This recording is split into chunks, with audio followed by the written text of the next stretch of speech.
আমাদের দেশে বড় বড় ডিগ্রি হয়ে যাচ্ছে, কিন্তু সেই ডিগ্রি অনুযায়ী যোগ্যতার কি আমাদের আছে?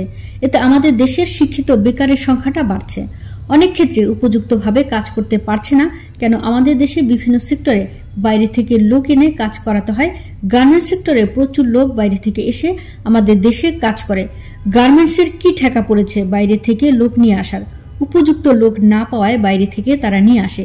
এই বিষয়টা কেন হচ্ছে? কারণ আমরা শিক্ষাকে উপযুক্তভাবে গড়ে তুলতে পারছি না। এটার সূচনা হচ্ছে প্রাইমারি থেকে। মানসম্মত প্রাথমিক শিক্ষা নিশ্চিতকল্পে জেলা প্রশাসন এবং প্রাথমিক শিক্ষা সংশ্লিষ্ট কর্মকর্তাদের সাথে চাঁপাইনবাবগঞ্জ জেলা প্রশাসনের সম্মেলন কেন্দ্র 23 ফেব্রুয়ারি রবিবার সকালে জেলা প্রশাসক ও জেলা শিক্ষা অফিসের আয়োজনে মত বিনিময় সভা। এইসব মন্তব্য করেন বাংলাদেশ সরকারের প্রাথমিক ও গণশিক্ষা মন্ত্রণালয়ের দায়িত্বে নিয়োজিত মাননীয় উপদেষ্টা অধ্যাপক ডাক্তার বিধান রঞ্জন রায় পোদ্দার।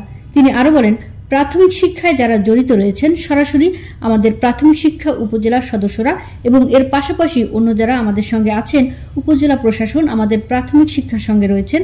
আমাদের সকলের কর্তব্যটা হচ্ছে প্রাথমিক শিক্ষাটাকে মানসম্মত করে গড়ে তোলা। এ সময় উপস্থিত ছিলেন প্রাথমিক ও গণশিক্ষা বিভাগের প্রশিক্ষণ পরিচালক জেলা প্রশাসক আব্দুস সালাম, জেলা শিক্ষা অফিসার জেসের আলী সহ জেলা ও উপজেলা শিক্ষা ও প্রশাসন বিভাগের কর্মকর্তারা। আমার বড় বড় ডিগ্রি হয়ে যাচ্ছে, কিন্তু ডিগ্রি অনুযায়ী কি আমার সেই যোগ্যতাটা আছে? এটা হচ্ছে প্রশ্ন। অনেক ক্ষেত্রে হচ্ছে না। এবং এতে কি হচ্ছে? এতে আমাদের দেশের শিক্ষিত বেকারের সংখ্যা খুব বাড়ছে।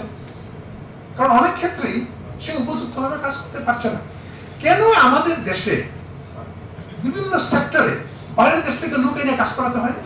গার্মেন্টসে কত প্রচুর লোক বাইরে থেকে এসে কাজ করে। কারণ গার্মেন্টস মানে টাকা পড়ছে বাইরের লোককে হায়ার করে নিয়ে আসা, কিন্তু দেশে উপযুক্ত লোক পায়, তারা তো ব্যবসা করতে বসছে। তারা উপযুক্ত লোক পায় না বলে নিয়ে আসতে হয় তাদের। তাহলে এই বিষয়টা কেন হচ্ছে? কারণ আমাদের শিক্ষাতে আমরা উপযুক্ত লোক গড়ে তুলতে পারতেছি না। এবং এটা সূচনা হচ্ছে আমাদের প্রাইমারি শিক্ষা। ফলে আমি মনে করি প্রাইমারি শিক্ষায় যারা জড়িত রয়েছেন সরাসরি আমাদের প্রাথমিক শিক্ষা পরিবারের সদস্যরা, এবং এর পাশাপাশি অন্য যারা আমাদের সঙ্গে আছেন, ওতপ্রোতভাবে আমাদের উপজেলা প্রশাসনগুলি, জেলা প্রশাসনগুলি খুবই ঘনিষ্ঠভাবে আমাদের প্রাথমিক শিক্ষার সঙ্গে জড়িত আছেন। অনেক বিষয়ে তারা সরাসরি মানে কাঠামোগতভাবে যুক্ত আছে। কেন? উপজেলাতে যখন বড় প্রজেক্ট হয়, ডিপিও কে থাকেন? তাদের জন্য ইউনিয়নও থাকেন ডিডিওটার। আমাদের যে কমিটি আছে এতে ডিসি আছেন। এই যে অনুমোদনের প্রসঙ্গ, নাম পরিবর্তনের প্রসঙ্গ কে দিচ্ছেন? ডিসি। তাহলে এই জন্য কাঠামোতেই যুক্ত আছেন ওনারা, যদিও ওনারা আমাদের মানে কোর মানে কি বলবো শিক্ষা প্রাথমিক শিক্ষা মন্ত্রণালয়ের লোক তারা নন, তারা যুক্ত এর সঙ্গে আছে।